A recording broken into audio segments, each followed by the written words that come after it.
Hi everyone, this is Venetia from Moon Sirens, and Stardust Luna is in the background pretending like she's helping. Hi. So, I'm having issues connecting directly to the live video. I am using my Hovercam Solo 8 that is really good to be able to teach, but for whatever reason, it won't allow me to do this live. So here goes a recording. Every day I do something creative that has nothing to do with work. And for February this month, I decided to follow one other Instagrammer's techniques in different paintings. And she does this beautiful layered look.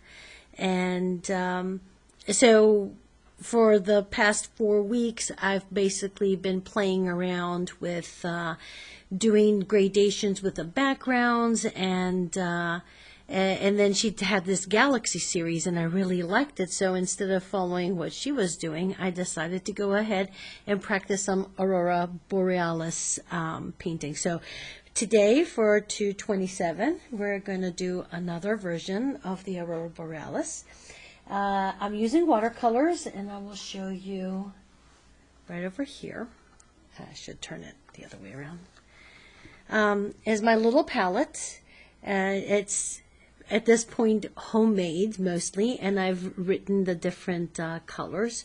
I'm not going to go through everything right now because we're just practicing. But basically the technique here is that we wet the background with water.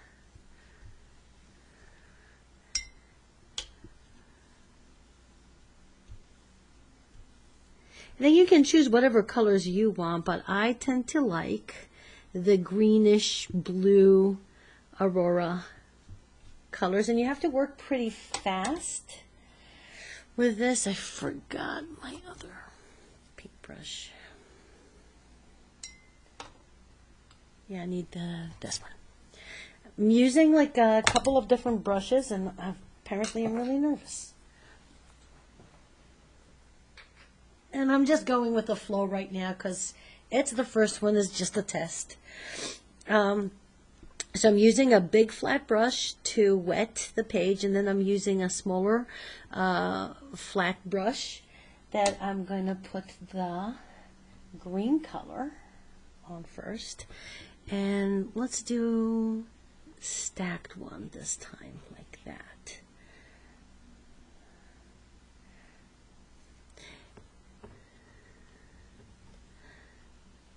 Giving the illusion that it's going to be floating. Emmy Bird is in the background. She's a cockatiel, and she's my assistant.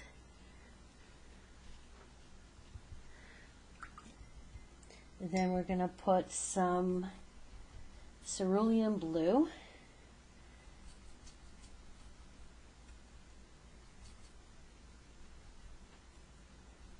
I'm wetting it.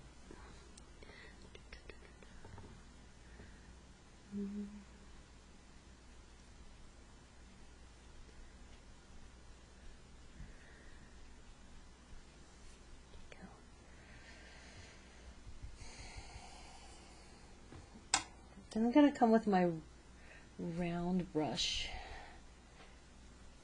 and add a little bit of the yellow. This will all make sense once it starts drying out.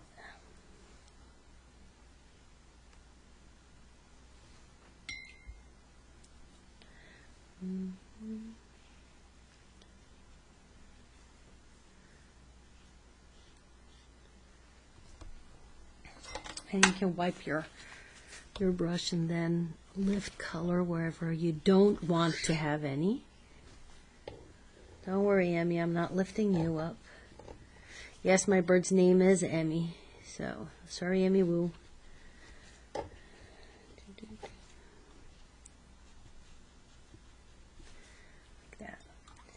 And then we can come in with ultramarine blue.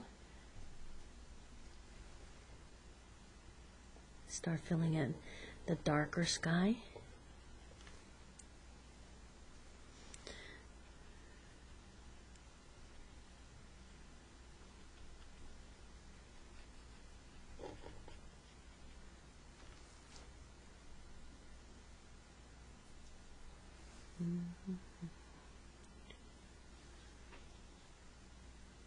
Let's break it up there. 2, 2.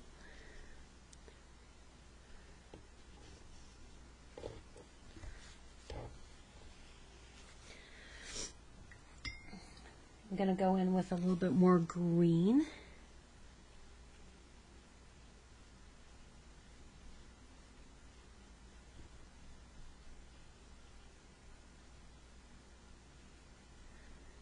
And there's somebody singing around. I don't know if the microphone is picking that up, but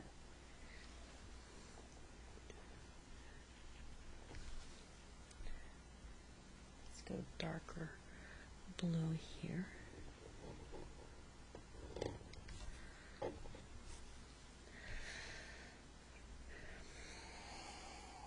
And then I'm going for some violet to bring on the sides here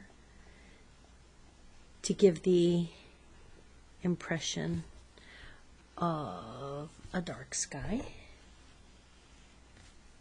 It's changing colors and I just made a mess. All right.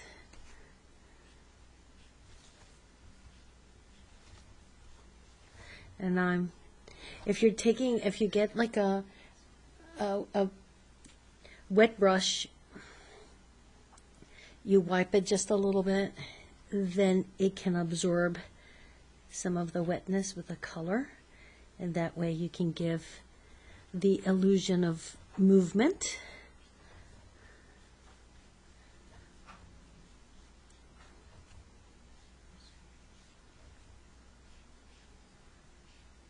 What are you doing, Antula?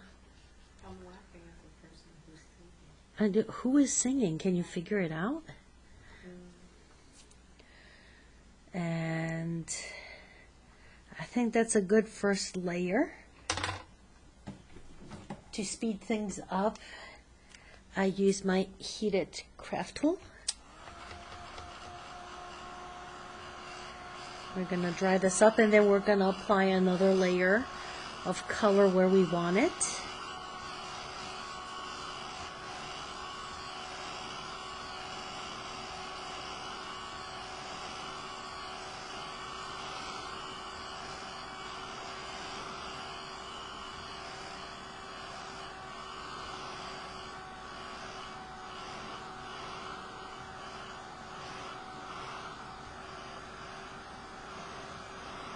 And it has to dry pretty well before you apply color again, or it's going to become very mushy, dirty looking,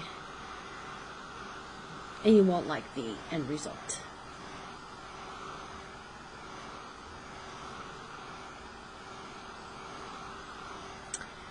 I find that, following other artists and practicing some of their skills really helps improve skills that you might not have, or like learning different ways of doing things. I kind of really like the movement of this one. Background is a little bit lighter than my previous ones, but I don't know if I want to mess too much with it. So I'm going to take my smaller rounded brush, I'm going to wet it, and I'm going to take a little bit of the cerulean blue. Having the hover cam has changed where I put my paints now, so kind of have to do a little bit more work. And then we're going to go in and put where we feel the light goes a little bit further back. And give it some movement. Because in reality, even though I haven't seen any in real life, I have seen videos and they constantly move. So I'm hoping that these little drawings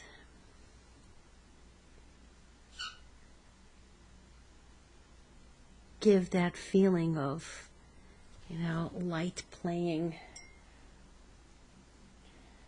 I'm gonna go back and add a little bit more yellow at certain points.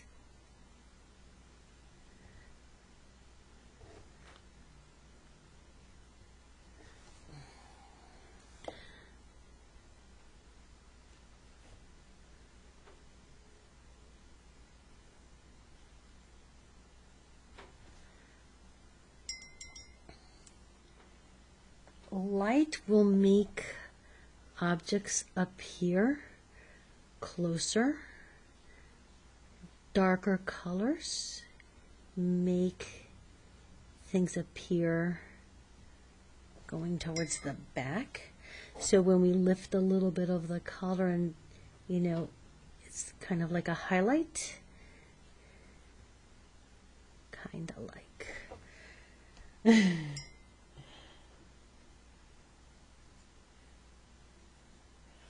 I'm going to come in with the cerulean blue just a little bit to give a little bit more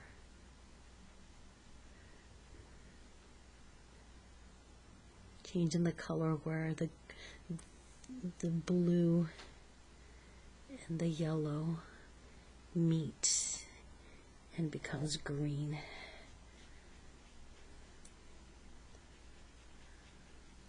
I don't even know if the microphone is really picking up my voice that well. So we'll find out when I'm all done. And these little paintings, they usually don't take too long. That doesn't mean anything in my world. But I try to keep them between 10 to 30 minutes.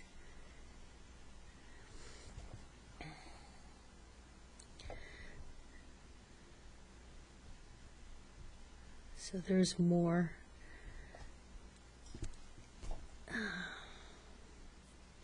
So I can make sure that I have time during the day to squeeze one of these in.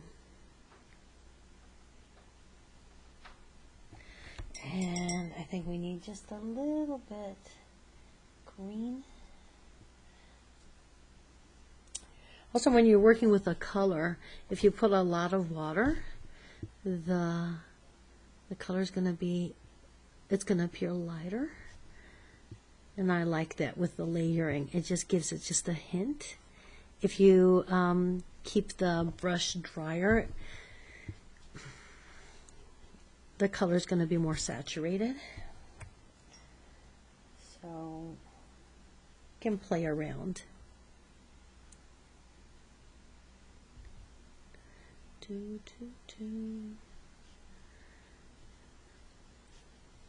This is on my bucket list. I want to go and actually see them. They have some cool places. You can stay in an igloo with a clear ceiling and watch them. I don't know if anybody on here has the opportunity, has had the opportunity to go and check them out. If you have, please write about your experience. I will live vicariously through you.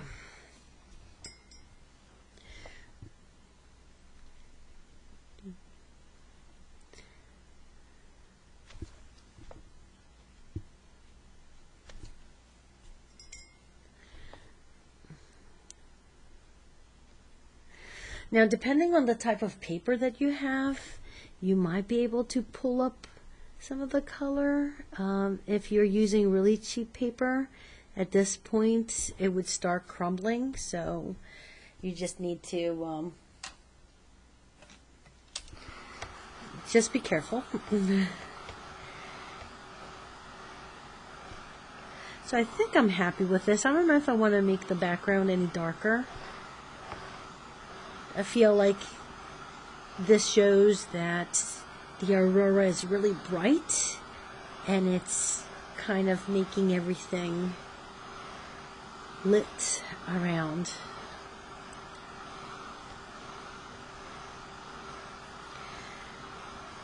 So then the stars, there's a couple of ways you can do this. I know I'm reaching over.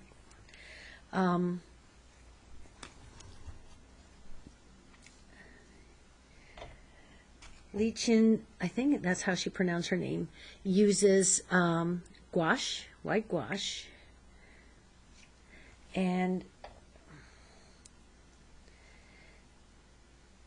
gouache is a water-based color, paint, I should say paint is what I was trying to say. And where did I put the brush? There it is. And you can actually, if I'm not mistaken, I really haven't worked that much with gouache, but if you paint it and it dries, you can still remove it.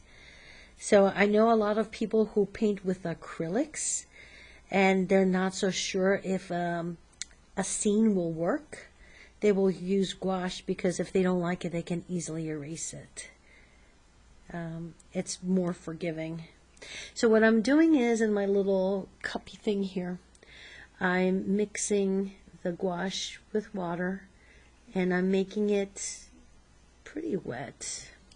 And I'm using an older, rougher brush. You can use 2 brushes and hit them like this, or you can actually use a toothbrush. And what I do, and this is a little bit messy, but I just go around and just kind of go like, wee, splatter white paint. That's about it. Doesn't need that much more. You can also go in with your thinner brush. Where did I thought I had it ready. Like a thinner one. And go into there and then put some bigger stars.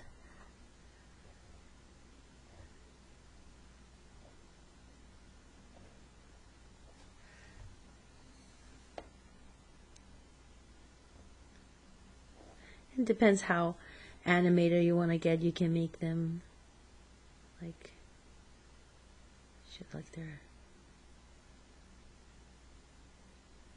Some of them are more sparkly out there. I'm going to dry this again, and then we're going to add the trees.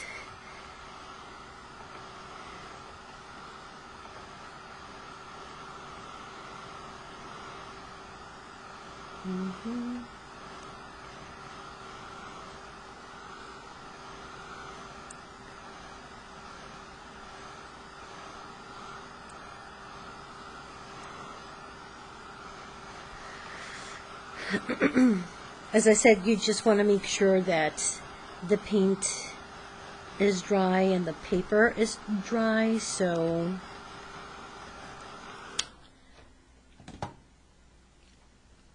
things don't bleed into each other. So I'm going to use this brush. I can't even see which one it is. Winsor Newton. Some of my paints are Winsor Newton, and they're really good. Last week, in the previous page that I was doing these things, I ran out of my ultramarine blue, and I said, oh, let me just grab whatever I have. And it was one of those cheapo paints that you get in the packages, and it's like the worst. So I'm mixing some black. I believe I'm using lamp black. Yes, I am. And it's pretty wet, so what we're going to get is like a more shadowy looking, grayish looking trees. And you can place the trees anywhere you want to, and you can make them as big as you want, small as you want. It's up to you. You're in control here.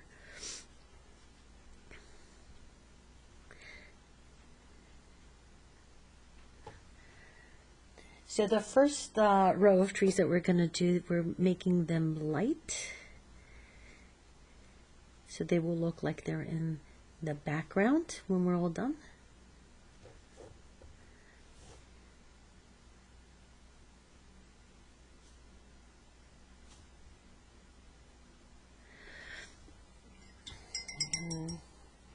And gonna dry this.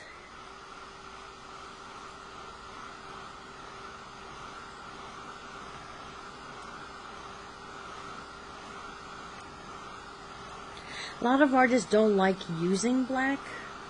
When I'm doing my daily sketches, I like using it because it's easy, but if you combine a few colors, I usually like combining any dark blue with violet or purple, and any of the reds. Alizarin crimson is nice because it has more of a bluish tone, so they all mix really well. And then you throw some green in there, you get like a nice black.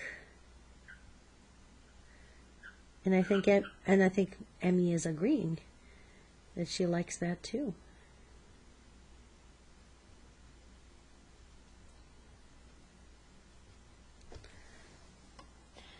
So we're going much darker with this.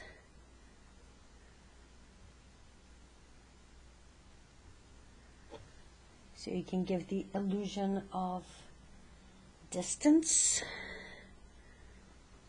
and depth.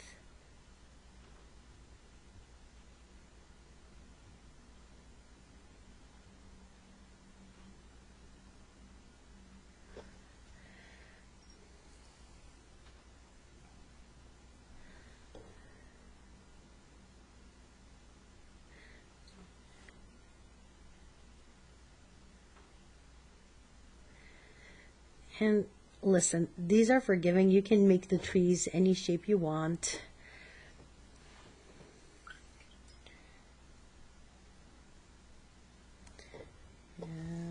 Let's do this one.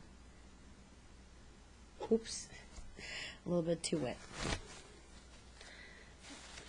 If you do that, all you have to do is take a paper towel and just let it soak up the water.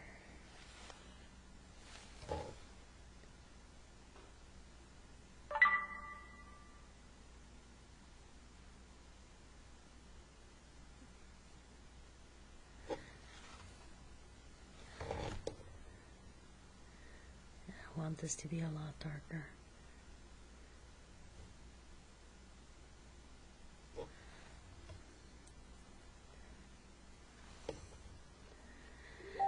So you can see, oop,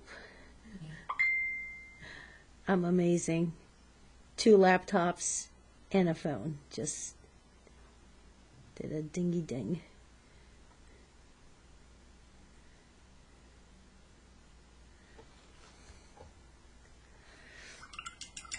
All right. I think I'm happy with that. Let me see if I can clean up the bottom a little bit. So all I'm doing to clean it up, let me make sure that I don't have any of the black here. I have a wet brush. I'm gonna go in and scrub a little bit, and then lift up. Scrub. Lift up.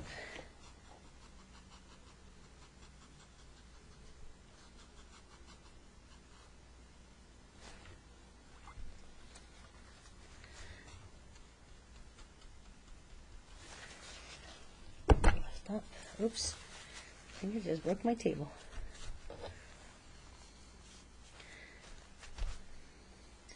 And there you go. I think I love it.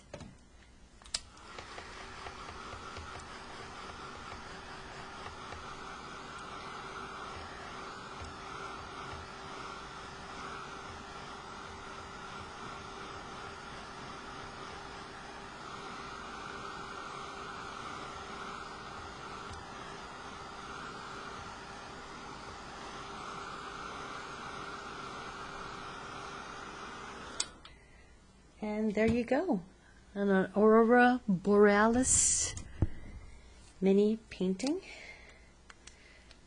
for February 27th, and I'm going to sign it.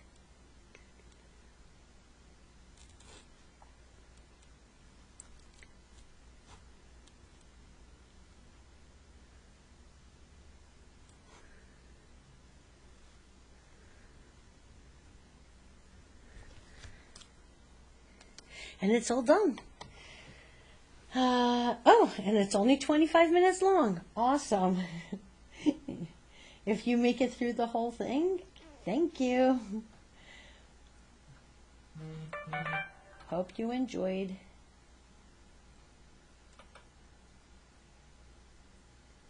won't let me stop recording. All right. Have a good night, all. Bye.